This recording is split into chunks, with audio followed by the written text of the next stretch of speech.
Hey guys, welcome to the study with Mayank. मैं हूं आपका मयंक। आज हम लोग टेस्ट 22 के अंतर्गत यूपीएससी प्रीलिम से संबंधित भारत और विश्व भूगोल के प्रश्नों को देखेंगे।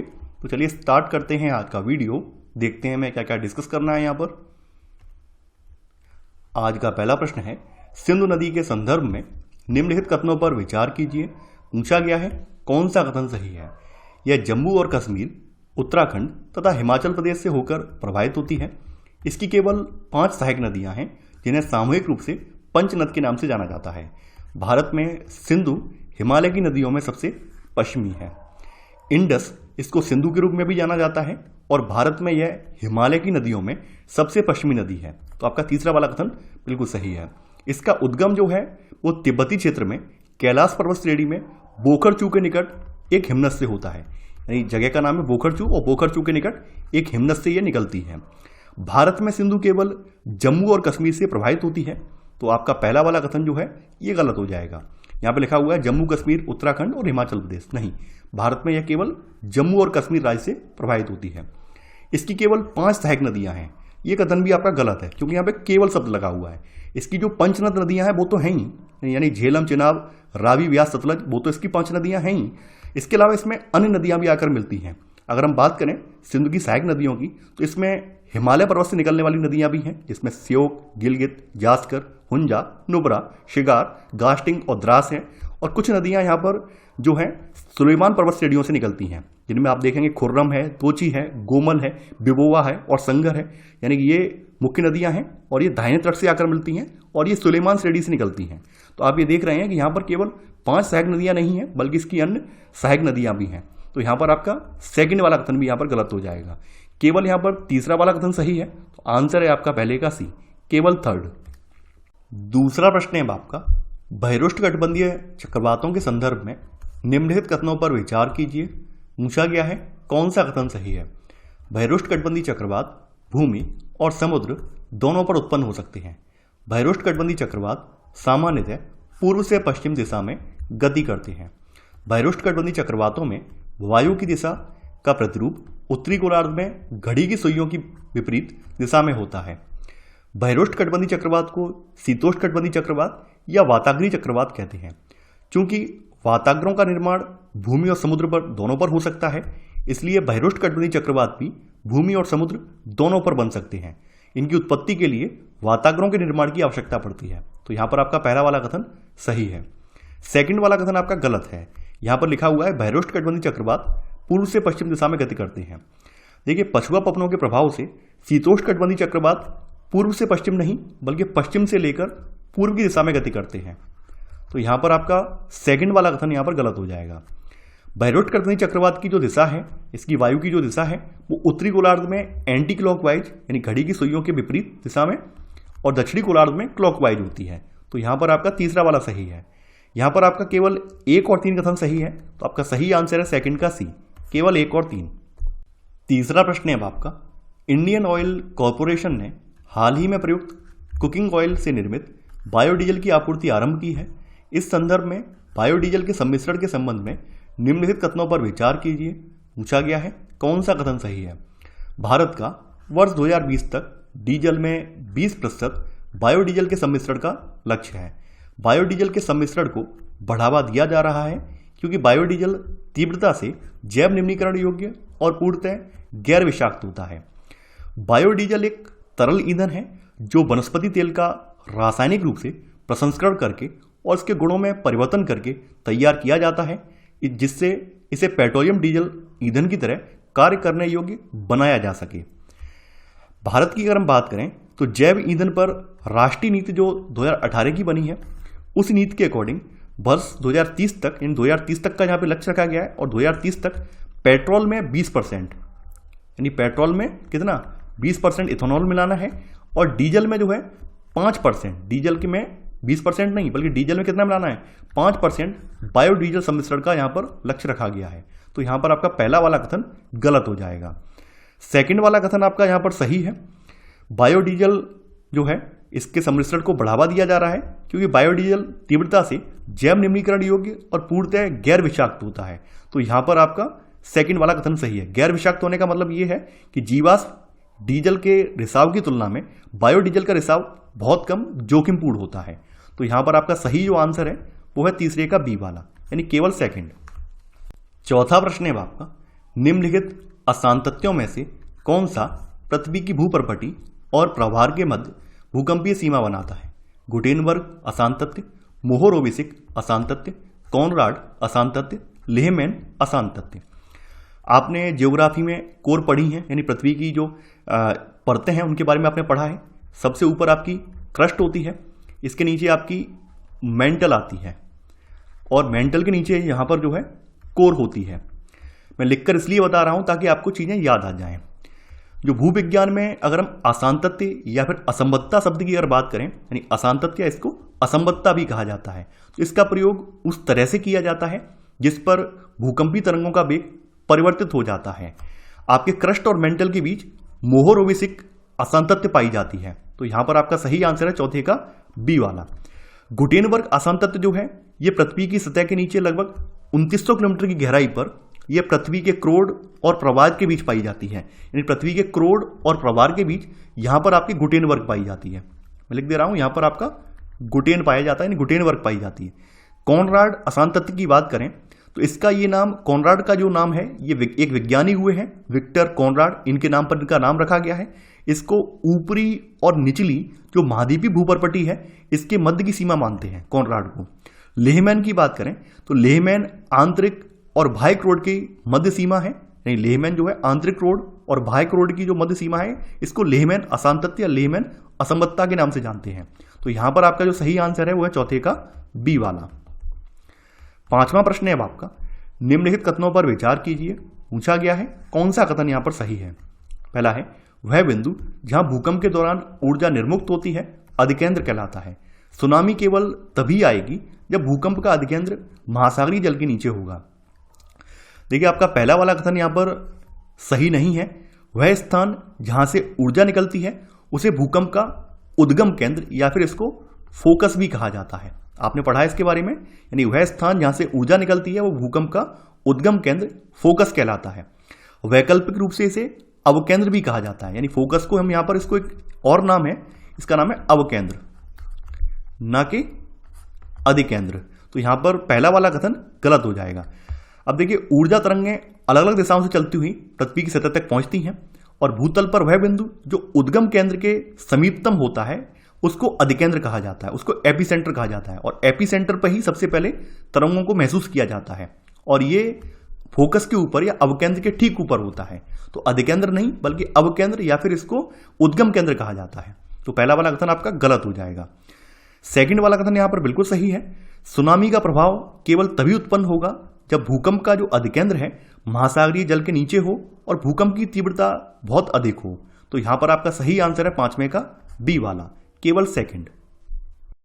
छठवां प्रश्न है आपका, निहारिका परिकल्पना नेबुलर हाइपोथेसिस के संदर्भ में निम्नलिखित कथनों पर विचार कीजिए।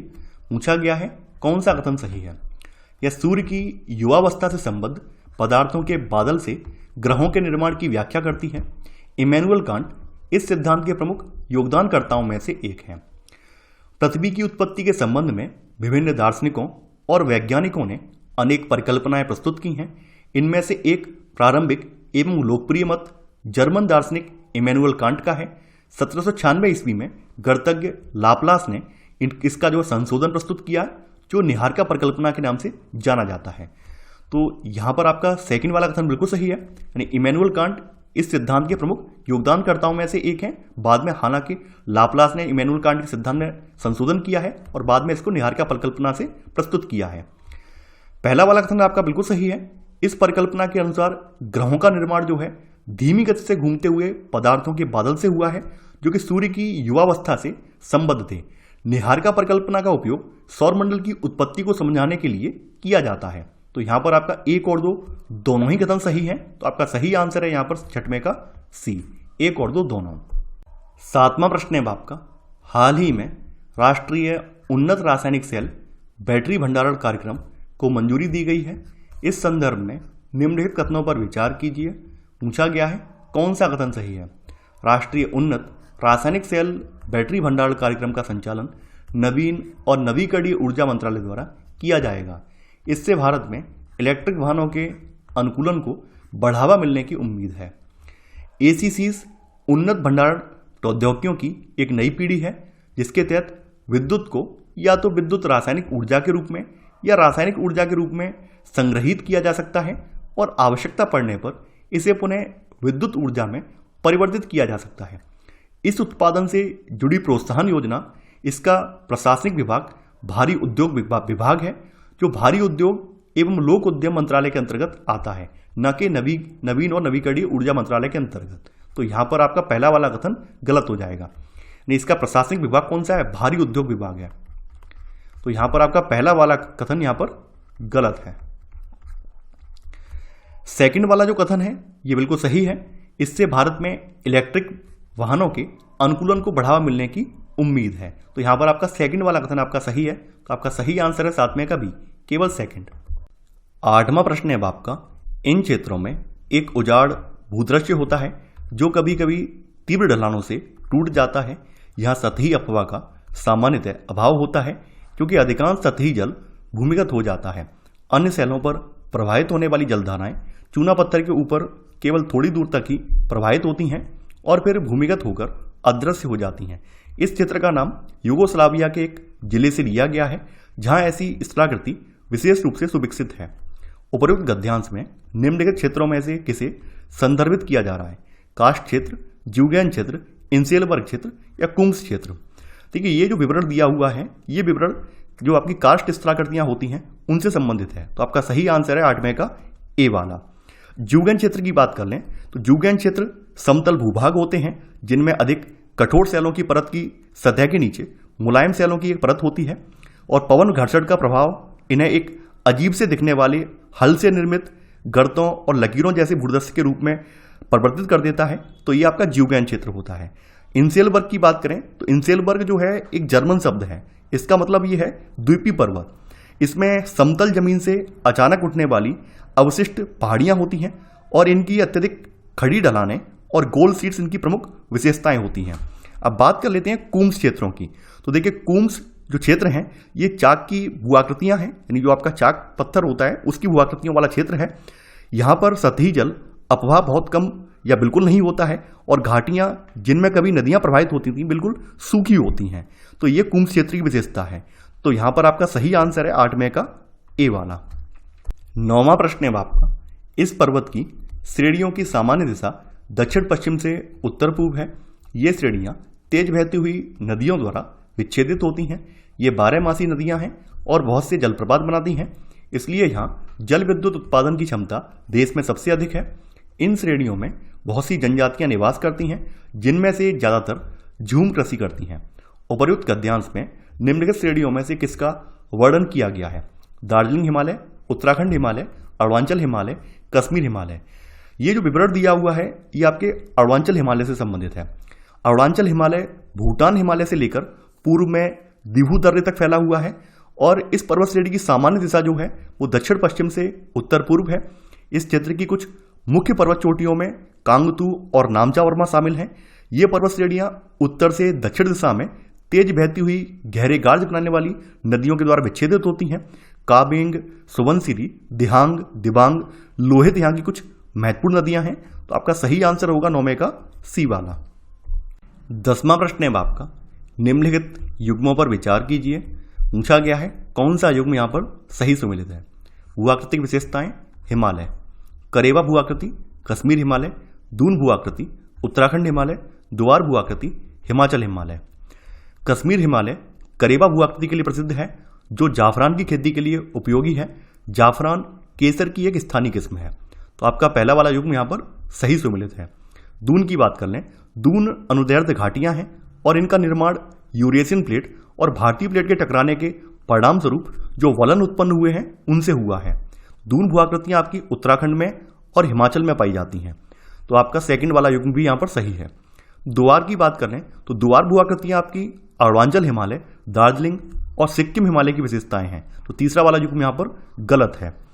तो यहाँ पर आपका केवल 1 और 2 सही है। तो आपका सही आंसर है 10वें का ए, केवल 1 और 2। 11वां प्रश्न है आपका, निम्नलिखित कथनों में से कौन सा भूविक्षेपी पवनों का सर्वश्रेष्ठ वर्णन करता है। यह पवन उस समय समदाब रेखाओं के समानांतर बहती है जब कोरियोलिस बल दाब प्रवणता बल द्वारा संतुलित होता है। यह एक प्रचंड बर्फीला तूफान है जिसकी विशेषता तीव्र अनवरत पवनें हैं।